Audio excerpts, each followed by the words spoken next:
Basically, we were infiltrated, and that's not only the church but also the world. So goes the church, so goes the world, which is what I told you before, right?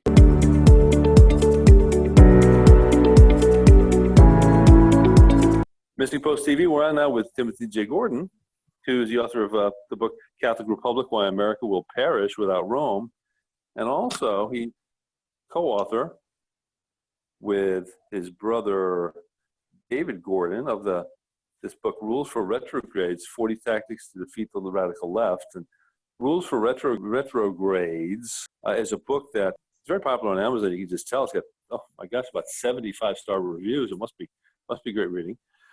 And of course, this is kind of the book that I would suspect is the response to Saul Alinsky, rest in peace if you can.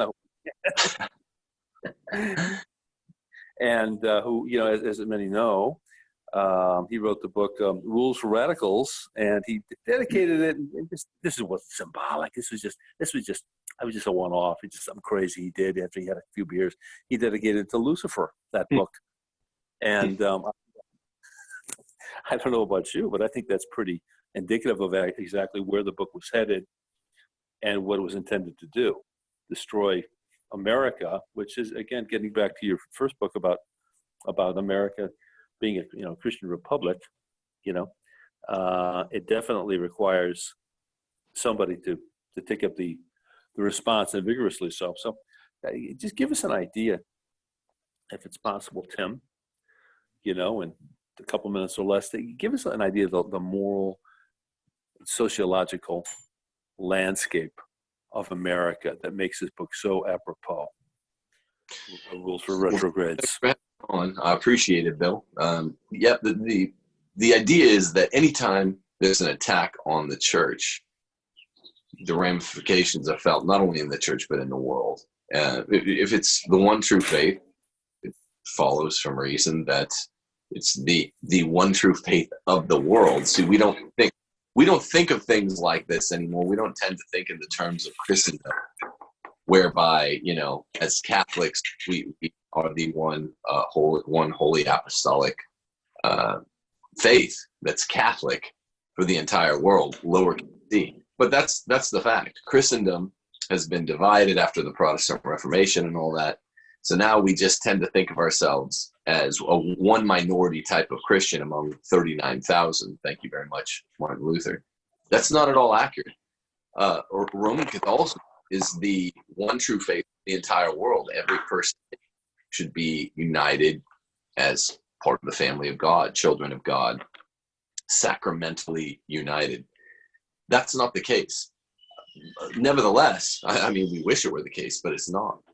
Nevertheless, when there's an attack on the church, even if only 1 in 7 or 8 people in the world are baptized Catholics, and 1 in 10 of those are practicing, it doesn't matter.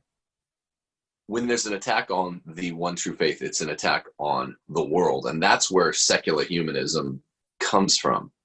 In my first book, Catholic Republic, I talk about the idea of what we call the secular left, hails from the Enlightenment in the 17th century. What we call the religious right hails from the Protestant Reformation in the 16th century. And they both sides misunderstand in opposite ways, but with similar effect, the natural law which binds the world together and the supernatural law of the sacraments. Both the religious right and the secular left misidentify all problems.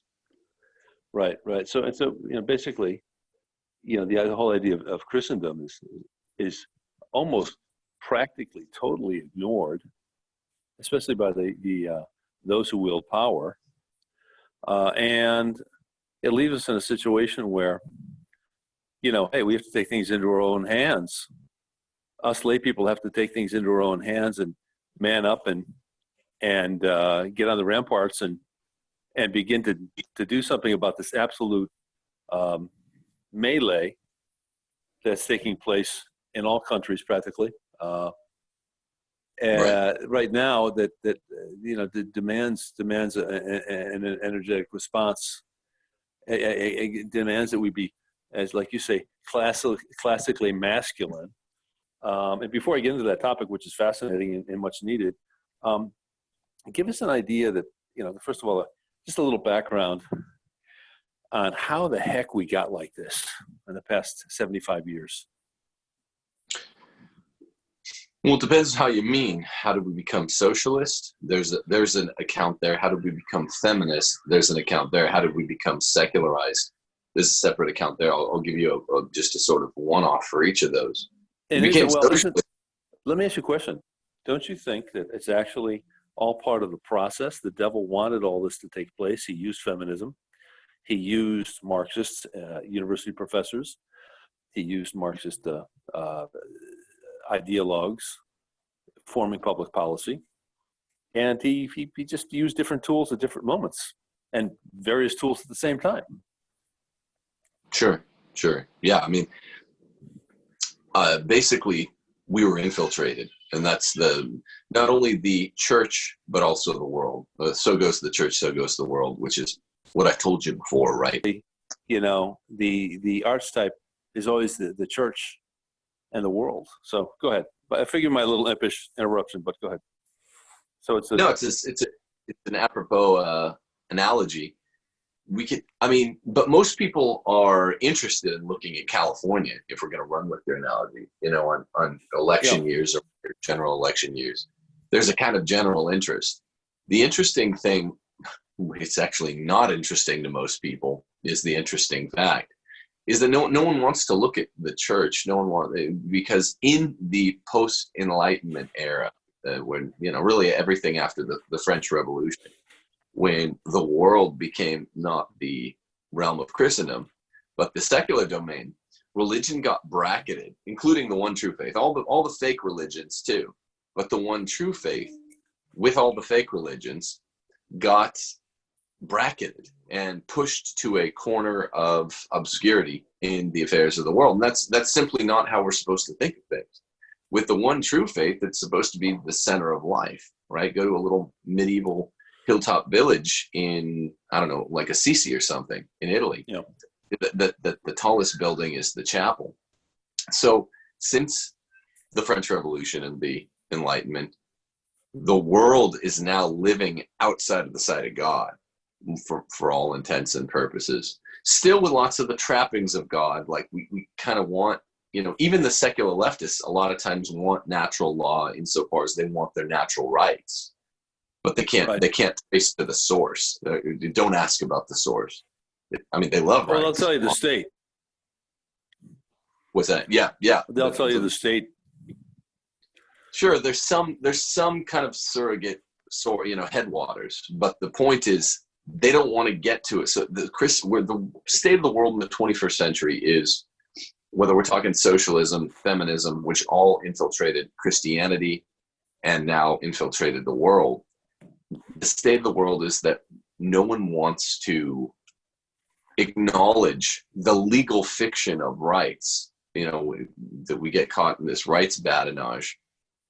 And, no one wants to acknowledge where they come from. And therefore, all those rights go from natural rights, they turn into anti-rights, things like homosexual unions being touted as marriage.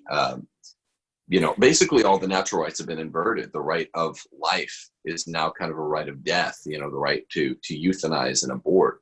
The right of liberty is now actually what would not be a right at all, license, where freedom is to do the good, not freedom for its own sake. And property rights have been inverted. So that's what happens when the church gets infiltrated. The world will follow. Right. And so, it's a fact, it's a given. They consider us enemy lines, and they're behind the enemy lines. They've been behind the enemy lines for decades. They're in position of power behind the enemy lines, and they're basically doing things based on their own plans and their own biddings, their own caprices at times, and it leaves us totally vulnerable. And of course, you mentioned, like I said, that in different writings concerning your book, Rules for Retrogrades, that there's a need for, I'd say, an aggressive masculinity at this time in the church. And as you probably know, you go to church on Sunday when you can. Now the state tells us we can't. But Yeah. When that whole issue of COVID-19, the Wuhan virus wasn't in the picture, of course, you go to mass on a Sunday, and women outnumber men, probably 3-1, and then a weekday it's even worse. It's like 20-1. Right. So tell us about your concept together with your brother David about the classical notion of masculinity and why it's the missing dynamic. I don't want to say ingredient because that suggests it's just too unimportant. Well, Christianity is the benign patriarchy. I mean, that's what it was called for about 1900 years, right? At the level of course, for people that are listening that aren't Catholic, we have kind of a bifurcated modal structure, right? There's the laity and the clergy. The clergy is a patriarchy, right? Which is why you call your priest father. Women can't be priests. And among the laity, households are led by what we call priests of the ecclesiola, which are just fathers. And so whether we're talking about a clerical microcosm, a little household, or a lay microcosm, which is a household, or a clerical microcosm, which is a parish, right? And these are the cells of society, parishes and households. They're all to be led. This is 1900 years of Christianity. There's nothing weird or new or nouveau, or there's nothing novel about this, the way, people point at Mormonism and snicker. This is just Christianity. Christianity is marked by, I'm saying 1900, really it's 1500 years of, it doesn't really matter.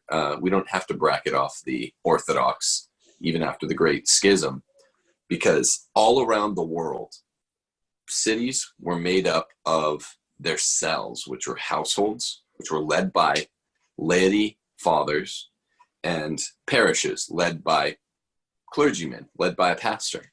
And that's just what made up the world. Those were the cells. It was men lead households, men lead parishes.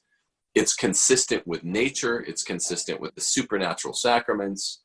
No one's confused about their so-called gender.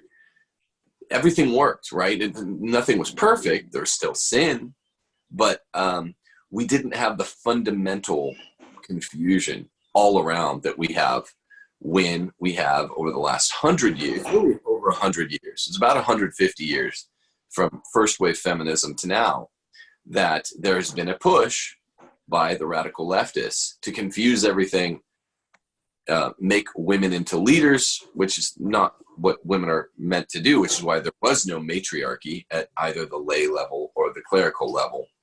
When women are leaders, everyone gets confused, everyone gets depressed. There's resentment because people are doing one another's jobs, women and men, and they're doing it very poorly, women being men. And now, of course, at the clerical level, inside the church, after the Amazon Synod, they're really pushing to get women as priests. They already have women being basically householders, fathers and husbands, and men acting like women. If you watch a Tide commercial, or basically any other commercial. And this is how Satan does his bidding, right? It's just make everyone forget the most obvious fact in the world, that men are men and women are women. Yeah, man, and I get it. This is funny. It reminds me of an old joke. How in the 19th century, a man would say, "Darling, tomorrow we're going to my parents' house in New Jersey," and she would respond, "Yes, my love," and the son would reply, "Yes, father." And as time went on, it got to the point where the wife was saying, "We're going to my father's house in New Jersey tomorrow." And he'd respond, "Yes, sir."